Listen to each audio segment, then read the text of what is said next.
Bom dia! Estamos aqui no Ministério da Economia com o secretário de Previdência, Leonardo Rolim, que muito gentilmente aceitou o convite do Congresso em Foco para esclarecer as suas dúvidas sobre a proposta de reforma da Previdência que está em discussão no Congresso Nacional. Então, ao longo desses próximos 60 minutos, nós teremos um tempo aqui. Você pode enviar suas perguntas para o e-mail redação@congressoemfoco.com.br, pelo Twitter @congemfoco e pelo WhatsApp 61 98141 6850. Essa live, essa entrevista ao vivo, que nós transmitimos pelo Twitter e pelo nosso site, é uma iniciativa conjunta do Congresso em Foco e da Empresa Oficina, que também é parceira do Congresso em Foco na realização do Painel do Poder. O Painel do Poder, secretário, é uma ferramenta que permite consultar a cada 3 meses os líderes do Congresso sobre temas em discussão no Parlamento. A última pesquisa que a gente fez do Painel do Poder é sobre a reforma da Previdência. Nós vamos discutir alguns dos resultados dessa pesquisa aqui. Agora, vamos principalmente ouvir e tentar submeter ao secretário as suas dúvidas, de vocês que estão acompanhando esse debate. O secretário de Previdência é mestre em gestão de planos de pensão pela Universidade de Alcalá, na Espanha, é especialista em administração pela Universidade de Brasília, ele já exerceu o cargo de secretário de Políticas de Previdência Social do Ministério da Previdência entre 2011 e 2014 e hoje é a pessoa que está a cargo da discussão técnica, sobretudo, da reforma da Previdência dentro do governo. Enfim, é a pessoa que está com a mão na massa dessa reforma que vai mexer com a vida de todos nós, né? Então, secretário, eu gostaria de começar essa conversa com o senhor perguntando de maneira objetiva e pedindo gentilmente a sua objetividade na resposta em relação à pergunta que me parece a primeira de todas. Por que a reforma da Previdência é apontada pelo governo como absolutamente essencial para o futuro do Brasil? Bom dia, Silvio, bom dia a todos.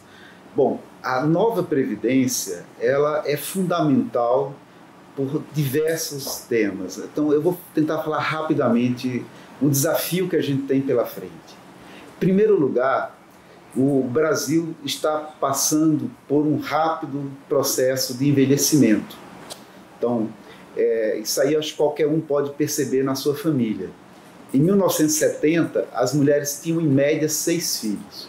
Rapidamente, sem nenhuma política governamental, isso foi diminuindo. E hoje, as mulheres têm em média 1,7 filhos.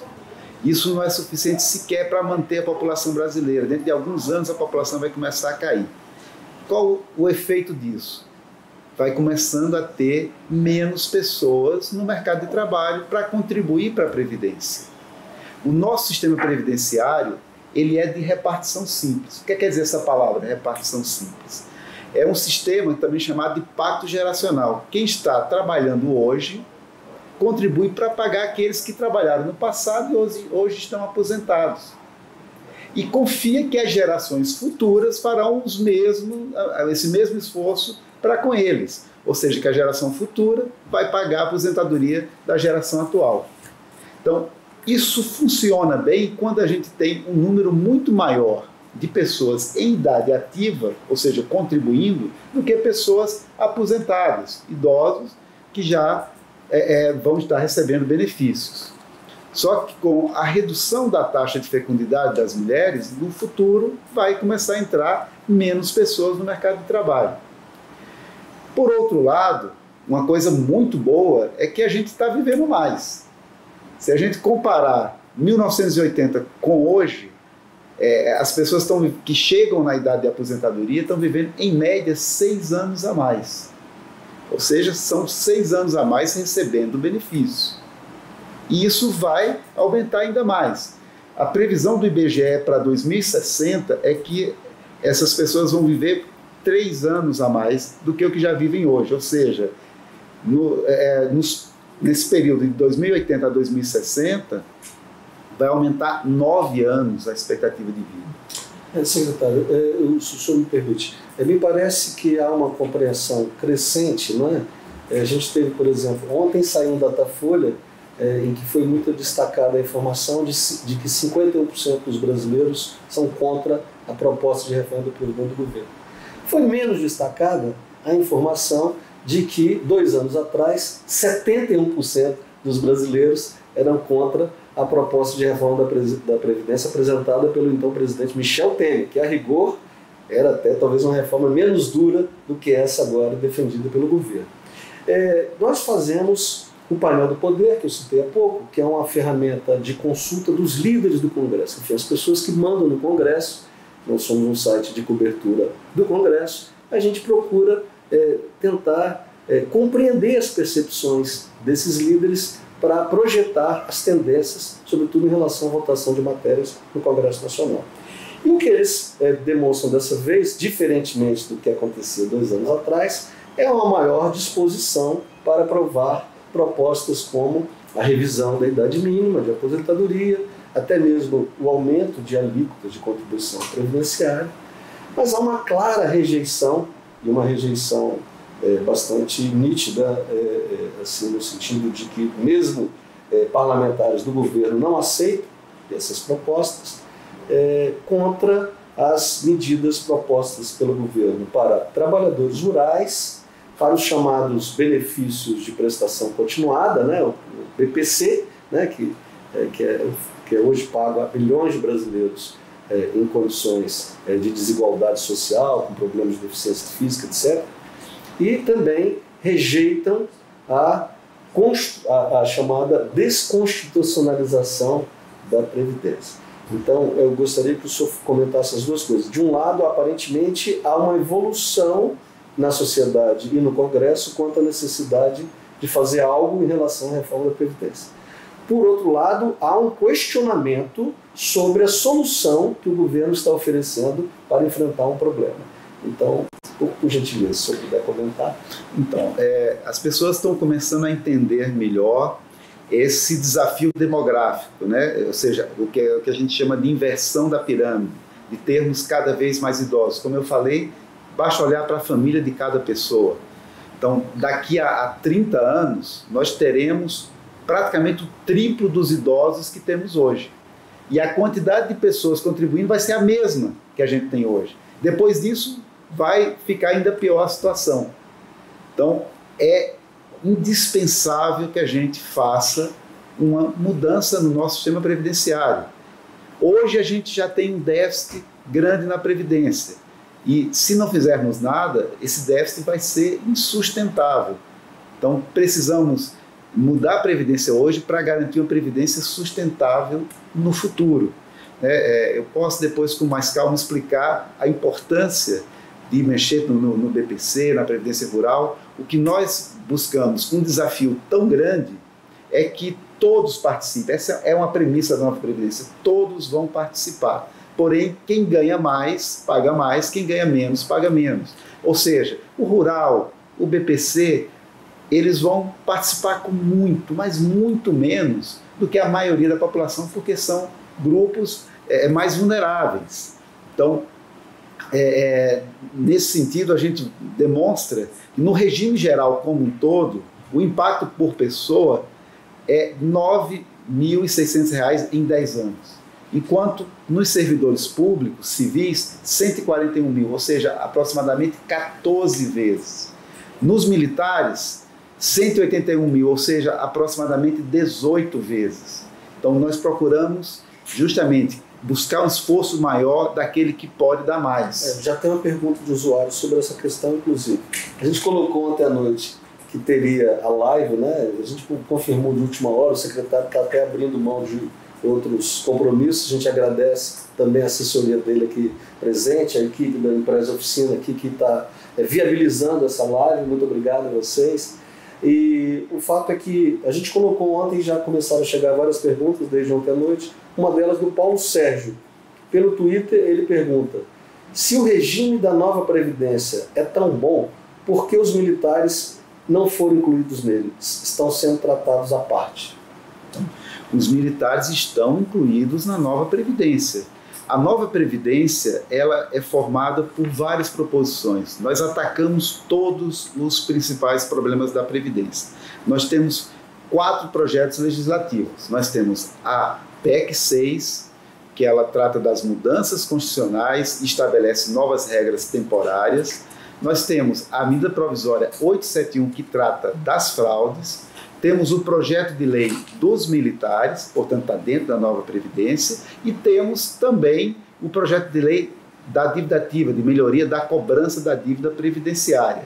Além disso, nós temos 2 outras medidas administrativas que não precisam de lei, que é a estruturação do regime próprio dos servidores da União e a revitalização da reabilitação profissional. Como os militares se aposentam hoje, assim, fundamentalmente, basicamente? Eles não têm idade mínima, não é isso? Então, os militares, na verdade, eles não se aposentam, eles vão para a reserva e reforma. Sim. Então, diferente de um servidor público, por exemplo, no meu caso, sou servidor público concursado. Eu me aposentando, minha aposentadoria está garantida para sempre. Um militar que está na reserva, se ele descumprir o Código Militar, ele é expulso e ele perde o seu soldo. Então, ele nunca deixa de ser um militar. Ele apenas se torna um militar inativo. No momento em que eu me aposento, eu deixo de ser servidor público, passo a ser aposentado. Eu não tenho mais nenhuma obrigação, como aposentado, de cumprir as normas do serviço público. Mas hoje o militar, ele não tem idade mínima, né? Então, como ele não se aposenta, ele não tem idade mínima. Ele vai para a inatividade e a inatividade militar está sendo fortemente modificada nesse projeto. Está se criando regras muito mais duras para o militar ir para a inatividade e também para a sua contribuição para pensões. Você pode resumir muito rapidamente? Então, hoje, o militar das Forças Armadas, ele precisa de 30 anos de serviço para ir para a inatividade, está aumentando para 35. Além disso, há uma idade máxima para cada posto. Essa idade máxima está sendo aumentada, varia de posto para posto, mas em média em 7 anos. Além disso, em relação às pensões, está sendo restringido muito os potenciais pensionistas dos militares, passando a ter uma regra de pensionistas praticamente similar à dos civis. A contribuição dos militares, hoje eles contribuem com 7,5% para a Previdência e 3,5% para a saúde, então um total de 11%. Eles vão passar a contribuir com 10,5% para a Previdência, mais 3,5% para a saúde. Sendo que essa contribuição dele, quando ele vai para a inatividade, como não é considerada aposentadoria, ela continua igual. Um servidor civil, no meu caso, quando eu me aposentar, eu vou contribuir com a minha contribuição previdenciária só do que exceder o teto. No regime geral, não há contribuição nenhuma do aposentado. Já o militar, como ele não é considerado aposentado e apenas inativo, ele contribui na inatividade igual o ativo. O tema militares realmente tem várias outras perguntas, talvez a gente tenha tempo de voltar ao assunto, mas também há outros assuntos que a reforma é vasta, né, atinge várias áreas. Então a Sandra está perguntando agora pelo Twitter, acabou de mandar essa pergunta: como ficam as pessoas que estão prestes a se aposentar? Pessoas que estão há 6 meses ou 1 ano da aposentadoria, se a reforma for aprovada, ela fala em junho, mas enfim, aprovada a reforma, quanto tempo vou ter que trabalhar para me aposentar? É evidente que ela está se referindo a uma situação que é absolutamente individual, depende do tempo de contribuição, tempo de serviço, mas eu acho que a gente pode traduzir a preocupação nela o seguinte: há um número grande de trabalhadores civis ou militares, privados ou públicos, né, que estão próximos da aposentadoria. E aí havia nas propostas anteriores de reforma a chamada regra de transição, né, onde se pagava o chamado pedágio até a aposentadoria. Você trabalha um pouco mais, mas não perde tudo aquilo em relação ao sistema vigente antes. E na proposta feita pelo governo, uma crítica frequente é que ela não traz uma regra de transição, pelo menos não traz uma regra de transição com o mínimo de suavidade ou justiça que seria cabível, né?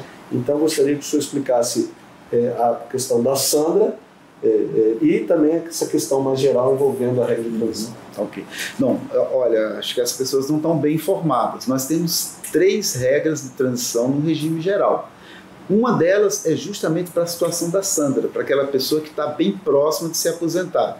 Para quem falta até 2 anos depois de aprovada a PEC, vai poder se aposentar pagando um pedágio de 50% do tempo que falta. Então, se ela falta 6 meses, ela vai pagar um pedágio de 3 meses. Ela vai ficar 3 meses além dos 6, ou seja, 9 meses a mais, e vai poder se aposentar. Então, para quem falta mais tempo, então, além dessa regra, uma pessoa que falta mais de 2 anos tem mais 2 opções. Pode se aposentar pela regra de pontos, que é a soma da idade com o tempo de contribuição, ou pela regra de idade. Então, para quem começou a trabalhar mais cedo, a regra de pontos é melhor. É uma regra voltada para privilegiar aquela pessoa que começou a trabalhar cedo, porque cada ano a mais de contribuição vai reduzir 1 ano na idade. Então, a mulher começa com 86 pontos e o homem com 96 pontos. Isso vai aumentando progressivamente.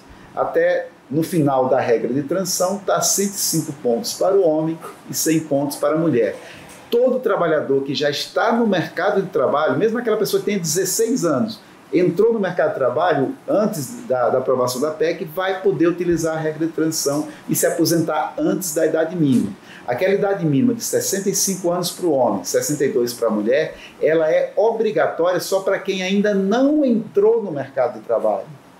Os atuais, se for mais vantajoso usar a regra definitiva, podem, mas eles têm a opção de utilizar a regra de transição.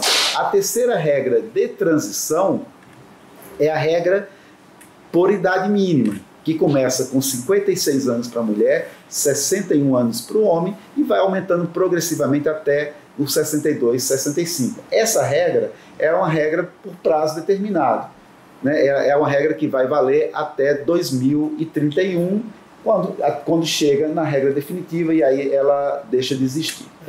É muito bom o senhor esclarecer isso, porque realmente o tema é muito complicado, mesmo nós jornalistas que tentamos pesquisar e entrevistamos a todo tempo parlamentares, então, temos dificuldade de compreender todas as nuances da reforma. Agradeço ao senhor pelos esclarecimentos. Agora eu queria perguntar ao senhor, a regra de transição é a mesma para trabalhadores privados e servidores públicos, não sendo quais a diferença entre um?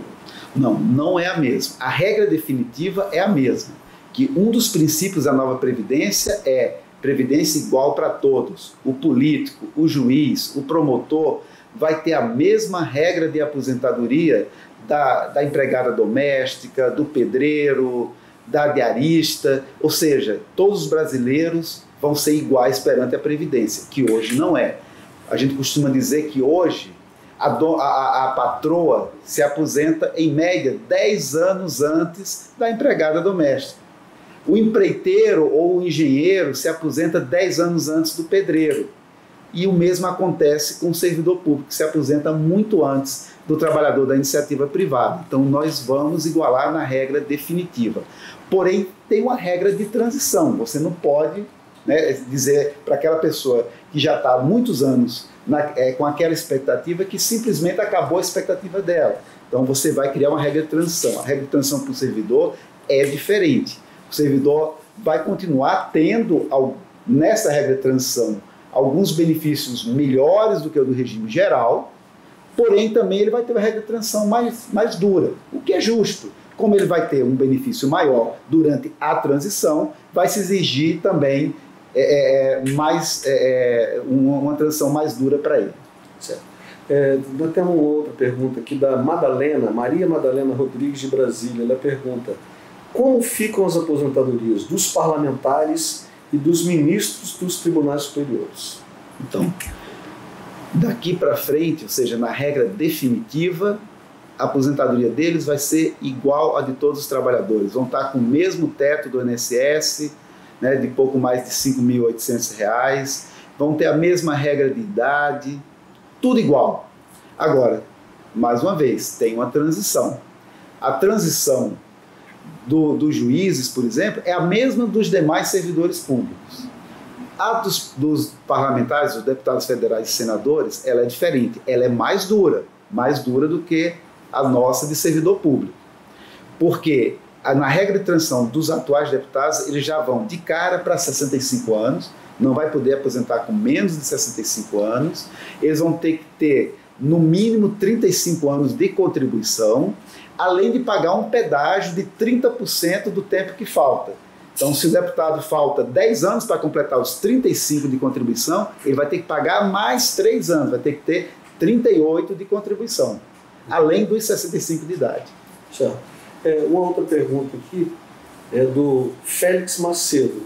Ele faz uma pergunta relacionada com concursados já aposentados de estatais que continuam trabalhando. Diz ele que o governo inseriu na proposta de reforma um contrabando, é a palavra dele, para demitir em massa milhares de empregados que se encontram nessa situação. O que a gente pode falar sobre essa situação vivida pelo Félix Macedo? Então, vamos lá. Então, o que é que está sendo modificado? O Brasil, na área de previdência, a gente é único em um monte de coisa. Não por acaso, o nosso sistema previdenciário é o mais desequilibrado do mundo. Não é por acaso, porque tem muita coisa que a gente tem diferente do resto do mundo. Uma delas é a pessoa poder se aposentar e não ter nenhuma restrição. Na maioria dos países, ou quando se aposenta tem que parar de trabalhar, ou se ele se aposenta e continua trabalhando, ele tem um redutor na sua aposentadoria.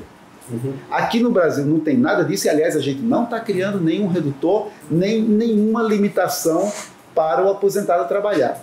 A gente simplesmente está acabando com a multa rescisória para aquele aposentado que for demitido pela empresa. A lógica da multa rescisória é proteger o trabalhador que ficou desempregado sem renda. Se ele está aposentado, ele já está protegido, não tem sentido ter multa rescisória.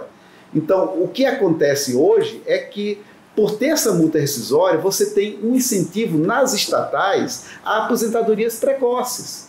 A gente está falando de trabalhadores que têm uma renda muito acima da média brasileira e que têm empregos estáveis. Essas pessoas se aposentam com 50 e poucos anos, como eu falei, em média 10 anos antes do trabalhador mais pobre, e continuam trabalhando na estatal. Então, não é contrabando, é um estímulo às pessoas a se aposentarem mais tarde e a fazer justiça contributiva e justiça previdenciária. Tem uma pergunta que já era sobre esse tema também da multa, né, de 40%, né, do Fundo de Garantia. Acredito que o secretário já tenha esclarecido na pergunta do Thiago Cabral, que foi o outro que mencionou o tema militares. Parece que a questão dos militares está preocupando muita gente.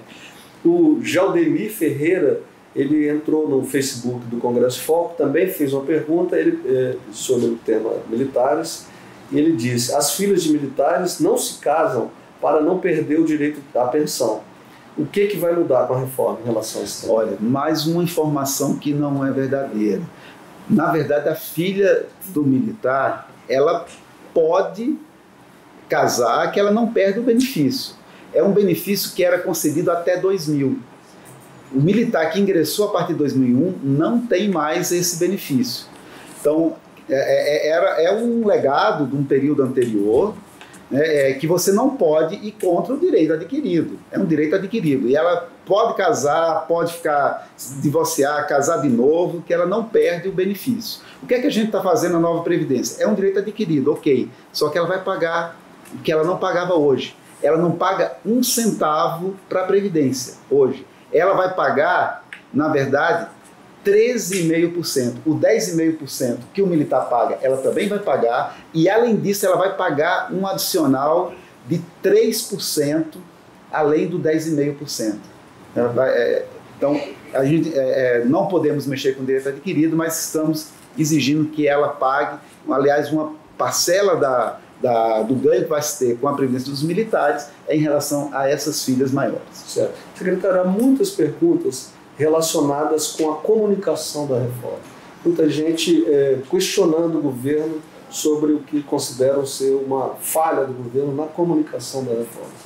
Então, vou citar aqui o caso de um deles, agora chegou uma pergunta também sobre esse tema, e o Wesley, por exemplo, que mandou pelo Twitter do Congresso Foco, @conguemfoco.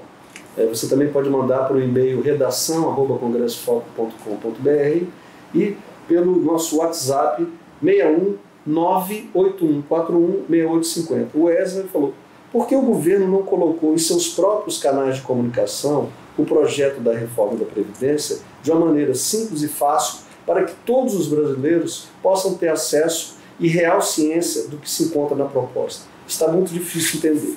Então, esse questionamento e, ao mesmo tempo, essa constatação é feita por várias pessoas, e eu perguntaria ao senhor como o senhor vê essa questão da comunicação da reforma. Então, nós estamos realmente de advir há mais tempo. Nós fizemos uma cartilha, mas ainda não foi publicada, nos próximos dias deve sair, inclusive com um simulador, mostrando para cada um, vai colocar a sua situação e ver como fica depois da aprovação da nova Previdência. Então, nós estamos correndo atrás para que o mais rápido possível as pessoas tenham as melhores informações e consigam identificar, para o seu caso, como fica a Previdência, e também entender melhor como a nova Previdência ela vai tornar a nossa Previdência sustentável e garantir que o país cresça e que no futuro todos tenham garantia que vão receber a sua aposentadoria. O Eduardo Fernandes, de Brasília, fala da questão dos acidentados. Ele diz que são enormes as despesas da Previdência com acidentados no Brasil, que é um dos campeões mundiais em acidentes de trabalho per capita. Quais as medidas propostas para reduzir esses acidentes e as vultosas despesas correspondentes? Olha, em termos de acidente de trabalho, o Brasil vem diminuindo bastante nos últimos anos. Já é uma medida que não é tão recente assim. Foi criado um incentivo às empresas a investir em prevenção de acidentes, que é o fator acidentário de prevenção, que depois da implementação reduziu muito o número de acidentes de trabalho. Eu acho que ele está confundindo acidente de trabalho com auxílio-doença e aposentadoria por invalidez. Nesse aspecto, sim, o Brasil é um dos campeões do mundo, tanto em benefícios por incapacidade temporária, que é o caso do auxílio-doença, como em incapacidade permanente, que é o caso de aposentadoria por invalidez. As aposentadorias por invalidez no regime geral do INSS estão entre 17% e 18%, quando o máximo que seria aceitável seria em torno de metade disso, 9%, 10%. Então, como eu falei, uma das medidas da nova Previdência é a revitalização da reabilitação profissional, com o objetivo justamente de diminuir as aposentadorias por invalidez, reabilitando essas pessoas, melhorando a qualidade de vida delas, reduzindo o custo previdenciário e melhorando a produtividade do país. O secretário, quando a gente conversa com parlamentares, com os líderes, sobretudo, né, aquelas pessoas que têm maior capacidade de influenciar as decisões do Congresso, a gente ouve uma coisa que é mais ou menos comum hoje a parlamentares do governo e da oposição. E a ideia é mais ou menos o seguinte: o déficit existe, passamos dessa fase de ficar discutindo se há déficit ou não, há uma discussão sobre o tamanho do déficit, mas há um déficit e precisa ser feita alguma coisa. Mas o governo está fazendo uma proposta que muitos parlamentares, inclusive ligados à base governista, consideram cruel com trabalhadores rurais, com as pessoas mais pobres, que, se aprovada a proposta do governo, poderiam ter benefícios abaixo de um salário mínimo, né? Com trabalhadores privados que hoje têm um teto relativamente restrito, né? Abaixo de R$6.000, algo assim, não sou, me corrige depois de dar o valor correto do atual teto para o regime geral de previdência social, e passam a pagar alíquotas maiores dos trabalhadores em geral. Quer dizer, a ideia é o seguinte: temos um problema grave, temos uma guerra a vencer, mas o governo, para vencer essa guerra, está atirando uma bomba de Hiroshima, e muita gente pode se dar mal. Quer dizer, do ponto de vista macro é necessário, mas do ponto de vista micro, das situações individuais e das particularidades de um país tão complexo como o Brasil, a reforma ela falha em vários aspectos, entre os quais esse que eu mencionei. É uma crítica que eu tentei resumir de uma forma mais abrangente, e gostaria que o senhor entrasse nessa análise aí um pouquinho? Bom, em primeiro lugar, o Brasil é um país muito desigual. Quem ganha hoje R$ 5.800 é menos de 20% da população brasileira. A grande maioria ganha até 2 salários mínimos. Você tem uma ideia dos benefícios pagos pelo INSS? Em torno de 64% é de um salário mínimo. Até 2 salários mínimos a gente chega a 83%. Então, a grande maioria, esse grupo, vai pagar menos contribuição do que paga hoje. Esse grupo que representa a grande maioria das pessoas. E mais, esse grupo, ele se aposenta hoje por idade. Os homens, em média, aos 65 anos e meio. As mulheres, em média, aos 61 anos e meio. A regra definitiva, né? A de transição é menor, definitiva, é isso.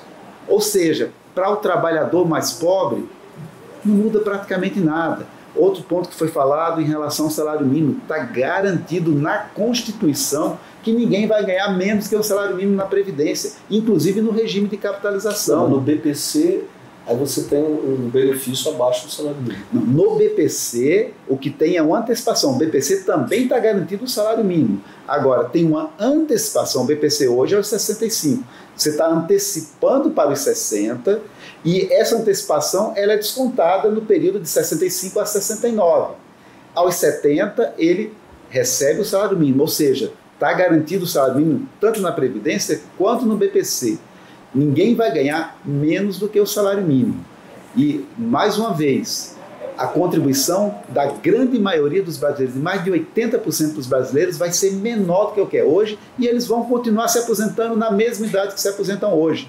Agora, essa minoria, que eu falo, menos de 20% da população, que ganha mais, ganhar R$3.000, R$4.000, R$5.000 é muito? Não é. Mas num país tão desigual como o nosso, é uma minoria, infelizmente, que ganha isso. E esse público, sim, se aposenta hoje, em média, aos 55 anos. As mulheres aos 52 anos, em média. Esse público vai se aposentar na mesma idade dos mais pobres. Esse público que ganha até R$4.000 vai contribuir mais ou menos com a mesma quantidade que contribui hoje. Quem ganha um pouco mais do que isso vai contribuir um pouquinho mais, vai contribuir em média com 11,7% em vez dos 11% que contribui hoje. Quem vai contribuir mais, de verdade, são os servidores públicos como eu.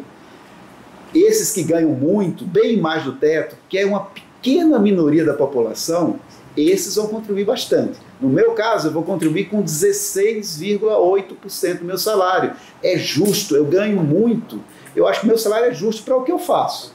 Mas é muito acima do que a grande maioria da população ganha. E o meu sistema previdenciário, ele é deficitário. Quando o meu sistema tem um déficit, quem está pagando a conta? Quem paga imposto?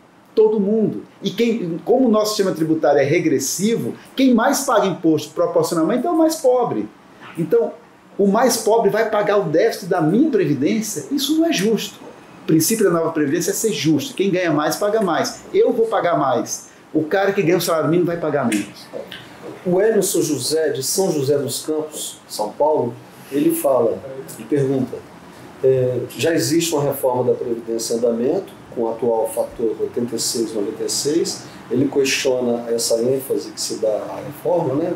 Que eu estou entendendo aqui da pergunta, e questiona o que adianta a reforma da Previdência se o governo não acaba com a desvinculação das receitas da União? Bom, duas coisas interessantes que ele está colocando. Esse fator 86,96 que existe hoje não é uma reforma, é uma contra-reforma. Foi uma maluquice que o Brasil inventou durante a época da pauta-bomba. Porque o que ela faz é, na verdade, criar mais injustiças no nosso sistema e gerar ainda mais custo. Você permite que uma pessoa que contribuiu 1 ano e meio a mais tenha um aumento de 50% no seu benefício. Não é tão simples de explicar, mas é mais ou menos isso que ela faz. Ela não tem nenhum intuito de tornar a nossa previdência mais sustentável, mas pelo contrário, mais desequilibrada, criando injustiças contributivas. Então estimula as pessoas, justamente as mais ricas que ganham mais, a terem um benefício ainda maior em detrimento dos mais pobres. Na área de previdência nunca se fez algo tão injusto, tão desigual e tão desequilibrante na Previdência quanto aquela mudança que foi feita em 2015. Bom, quanto à DRU, concordo plenamente. A DRU, a desvinculação das receitas da União, ela tira transparência. Eu acho que a gente tem que dar transparência para a sociedade do que é gasto, do que é arrecadado, do déficit, de quem está pagando a conta. A DRU, ela tira essa transparência. E a gente está, na nova Previdência, acabando com a DRU sobre Seguridade Social. Uma outra pergunta vem da Lena Azevedo, lá do Rio de Janeiro, e ela quer saber o seguinte: se passar a capitalização da Previdência, de onde serão tirados recursos para pagar os atuais aposentados, considerando que o sistema atual é de repartição? Bom, também uma ótima pergunta. Isso é o que a gente chama tecnicamente de custo de transição. O que é isso? Nós temos um regime de repartição, como a gente já explicou, e estamos propondo para tirar os nossos filhos e netos dessa armadilha demográfica, desse sistema de pirâmide que a gente tem hoje. Nossa Previdência, como o Brasil está envelhecendo e vamos ter mais aposentados e menos contribuintes no futuro, virou uma pirâmide. Então, quem já está no sistema vai depender de ter mais gente no futuro para pagar a aposentadoria dele. Não vai ter menos. Esse sistema vai quebrar se a gente não arrumar. Então, quem conhece pirâmide sabe, o nosso sistema está virando uma pirâmide, a gente tem que resolver ele. E como é que a gente está querendo salvar os nossos filhos e netos dessa armadilha? Criando um sistema capitalizado, em que ele vai fazer a poupança para a sua própria aposentadoria. Em um sistema muito bem desenhado, com base nas melhores experiências no mundo inteiro. O nosso principal ponto de referência foram os países nórdicos, a Suécia, a Noruega, além da Itália, que implantaram um sistema que a gente considera bastante equilibrado e sustentável. Mas, de fato, há um custo de transição, porque no momento em que os mais jovens passam a contribuir para eles mesmos, a contribuição deles não vai poder ser utilizada para pagar a aposentadoria dos atuais. Então, o que a gente desenhou para garantir que esse sistema seja sustentável? Em primeiro lugar, no regime de capitalização vai ter uma parcela chamada nocional, que é uma conta administrada pelo próprio INSS. Ele é da mesma forma que uma capitalização, tem uma conta individual, o teu depósito vai estar escriturado lá, vai ter a rentabilidade escriturada, mas o dinheiro não vai estar no mercado financeiro. Portanto, o governo vai poder utilizar para pagar os benefícios da geração atual. O governo vai ter que fazer uma provisão com títulos públicos para garantir que no futuro não vai faltar dinheiro para pagar a aposentadoria dos nossos filhos e netos. Mas o custo de transição nessa parcela já é eliminado. Falta a outra parte que de fato vai para o mercado financeiro. Como é que a gente vai custear isso? Então, há uma previsão hoje na Constituição, por isso que a nova Previdência não entrou nesse mérito, no artigo 250 da Constituição, de criação de um fundo para custear o regime geral de previdência social do INSS. Então, nós vamos utilizar isso na lei complementar que vier criando o regime de capitalização, com fontes alternativas para custear a transição. Com a força fiscal que a nova Previdência vai ter, a gente vai poder ter como tirar recursos de outras fontes para custear a transição.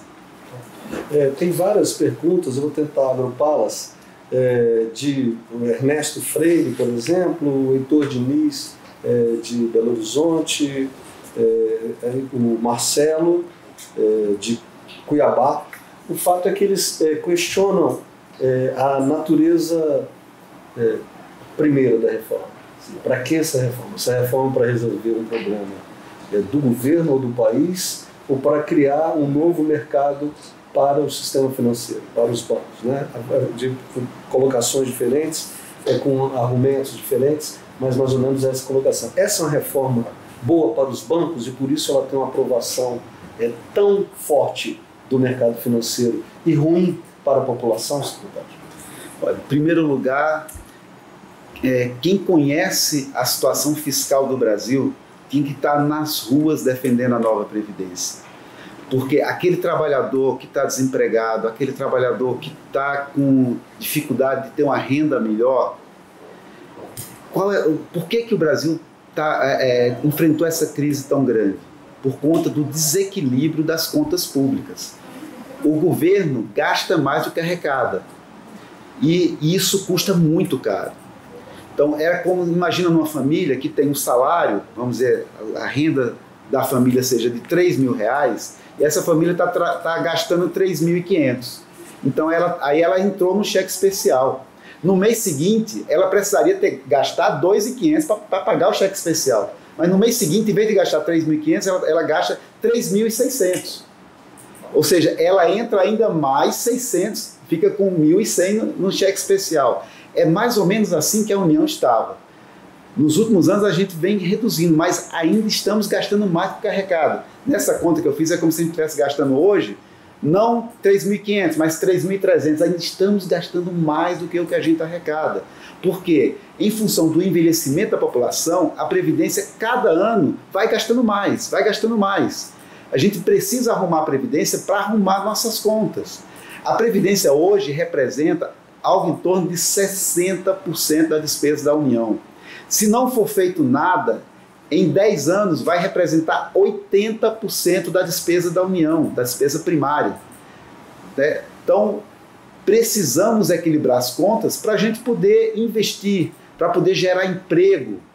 A avaliação do governo é que com a aprovação da nova Previdência, em 4 anos, nós teremos cerca de 8 milhões a mais de empregos no Brasil. Então, é a solução por isso, porque vai trazer equilíbrio às contas públicas. Quanto ao setor financeiro, ele está falando aí da questão da capitalização. Em primeiro lugar, a capitalização nem está sendo criada de imediato, vai ser criada por uma lei posterior. Em segundo lugar, nós colocamos uma série de premissas que essa lei vai ter que trazer no sentido de proteger o interesse do trabalhador. Em primeiro lugar, como eu falei, uma parte dessa capitalização vai estar dentro do próprio INSS, que são as contas nacionais. Em segundo lugar, o próprio trabalhador vai poder administrar a sua previdência e não o sistema financeiro. Ele só vai colocar no sistema financeiro se ele quiser. E ele vai poder ter portabilidade de mudar para lá e para cá. Então, não é o sistema financeiro que vai ganhar com a nova Previdência, é a população do país como um todo. São os desempregados, são os jovens, são aqueles trabalhadores que precisam ter um emprego de melhor qualidade. Nós estamos nos aproximando do final desta live, mas você ainda pode mandar sua pergunta, se for rápido ou rápida, para o WhatsApp 61 981416850 ou para o e-mail redação@congressofoco.com.br ou ainda pelo Twitter @conguemfoco. Eu gostaria de perguntar ao senhor um tema citado e que frequentemente também é objeto de polêmica, que é a questão dos servidores públicos que ganham acima do teto salarial. Para quem não está familiarizado com essa discussão, a Constituição Federal estabelece que ninguém pode ganhar acima do ministro do Supremo Tribunal Federal, que hoje é perto de R$40 mil, um belo salário. E o fato é que há vários servidores públicos da ativa e inativos, e alguns que são as duas coisas, são inativos que voltaram a trabalhar, que ganham, por vezes, valores muito superiores a esses R$40 mil. O próprio Congresso Foco já se notabilizou por ter publicado várias relações do que a gente chama de super salários pagos, inclusive a vários parlamentares, né? Essa questão é tratada na reforma no tema da alíquota, né? Quem ganha acima do teto passa a pagar uma alíquota muito alta, acima de 20%. Né? Mas há um questionamento, inclusive de parlamentares, que não concordam com esse tipo de pagamento, tem muita gente nova no Congresso atual, e mesmo alguns que já estavam e que também não concordavam antes. Como cobrar alíquota de alguém que está descumprindo a Constituição? Porque simplesmente não se cumpre a Constituição e fica para sempre vedado qualquer pagamento acima do teto do servidor. Bom, em primeiro lugar, as alíquotas elas são progressivas, por faixas, como no imposto de renda. A última faixa é para quem ganha acima de 39 mil, não é para quem ganha acima do teto. Então, hoje o teto está arredondando. Sim, mas na prática, 39. Quem ganharia acima do teto pagaria essa alíquota. Também, mas quem ganha o teto, por exemplo, minha remuneração, o meu salário na Câmara, sou servidor efetivo da Câmara, está acima do teto. Só que a Câmara aplica o teto. O meu salário na Câmara é exatamente o teto, porque tem o abate-teto, né, o que está acima do teto. Então, quem recebe o teto, tem vários servidores que recebem o teto, tudo legal, tudo constitucional, nada errado, vamos dizer, arredondando hoje, dá 39.300. Essa faixa de 22% é para a parcela do salário que excede 39 mil. No meu caso, em torno de R$300. Então, nesses R$300 que excede 39 mil, eu pago 22%. Nas faixas anteriores, eu vou pagando alíquotas menores, de tal forma que a minha alíquota efetiva total é 16,8%. Então, não é uma alíquota para quem ganha acima do teto. Se alguém ganhar acima do teto por alguma decisão judicial, vai incidir num valor maior, mas vai incidir para todos que ganham o teto, essa alíquota de 22% numa pequena faixa. Agora, o que em relação a recebimento de valores acima do teto, o maior problema não é propriamente a remuneração do servidor, exceto alguns poucos casos de decisões judiciais. O teto, o chamado abate-teto, está sendo aplicado em todos os poderes. O problema maior é o conceito do que conta para o teto. E aí, no que conta para o teto, precisa de uma lei que venha regulamentar o teto. Dizer, olha, aquelas verbas indenizatórias, elas contam ou não contam para o teto? E há um projeto tramitando na Câmara, um projeto que foi aprovado pelo Senado, tá? Dependendo do Congresso terminar essa tramitação desses projetos, aprovando a regulamentação do teto, dizendo que verba indenizatória conta para o teto, que verba não conta, e aí você resolver esse problema de servidores que ganham um salário líquido, né, muito alto, se aquilo de fato está descumprindo o teto ou não. A informação que nós do Congresso Foco tivemos em diferentes momentos e várias vezes publicamos é que, a despeito da Câmara ter hoje essa prática, que no passado não teve, e o Senado também, e o Executivo Federal me parece que cumpre, o Poder Judiciário não cumpre essa legislação, e a gente sabe que nos estados brasileiros, se não em todos, quase todos, não há o cumprimento da legislação do teto. Então você tem uma situação em que, por exemplo, um fato real, não há necessidade de citar o nome, mas você tem um ex-parlamentar, que também é ex-ministro do Tribunal Superior, e que também tinha uma carreira pública no Estado, e ele ganha apenas nessas 3 aposentadorias de ex-ministro da Justiça, de ex-parlamentar e de ex-funcionário público estadual, ele ganha acima de R$100 mil como aposentado. Quer dizer, então, assim, a gente está falando aqui na contribuição de quem ganha salário mínimo, né? Nós temos milhões de desempregados, etc.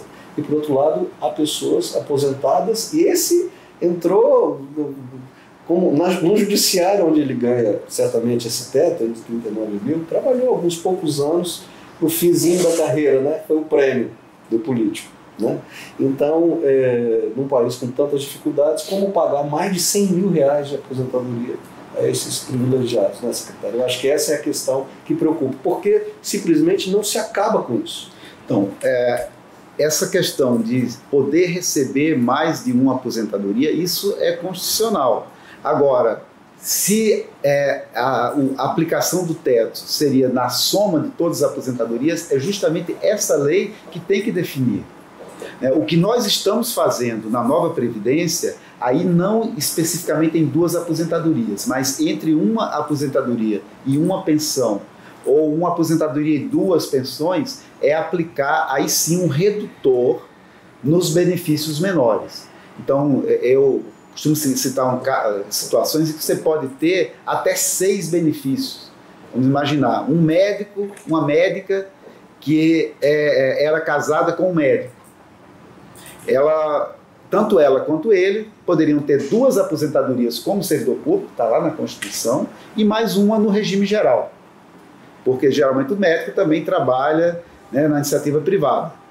Então, ele falece, ela recebe, além das 3 aposentadorias dela, as 3 pensões dele, e vai ter 6 benefícios. Eu conheço um caso que chega mais ou menos próximo desses 100 mil que você citou.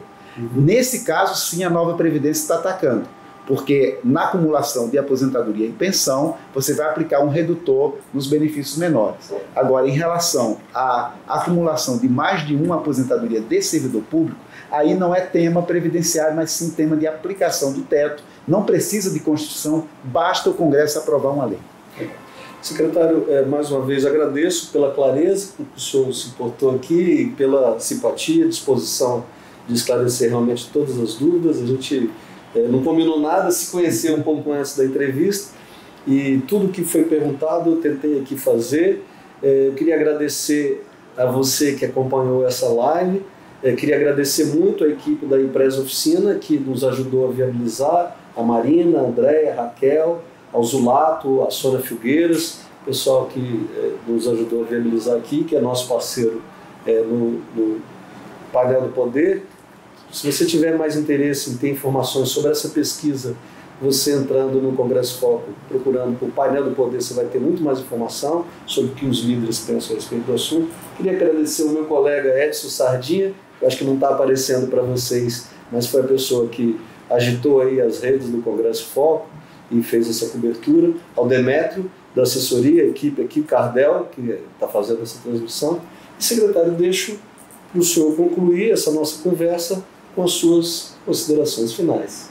Olha, queria agradecer ao Congresso em Foco, a todos, pela oportunidade de explicar a nova Previdência, mostrar que o nosso objetivo é muito maior do que um objetivo de governo, é um objetivo de Estado, é de garantir uma Previdência sustentável para todos e justa, de forma que quem ganha mais contribua com mais e quem ganha menos contribua menos, e que no futuro a gente tenha uma previdência justa para todos e tenha um país que possa crescer sem o peso de uma previdência desequilibrada como temos hoje.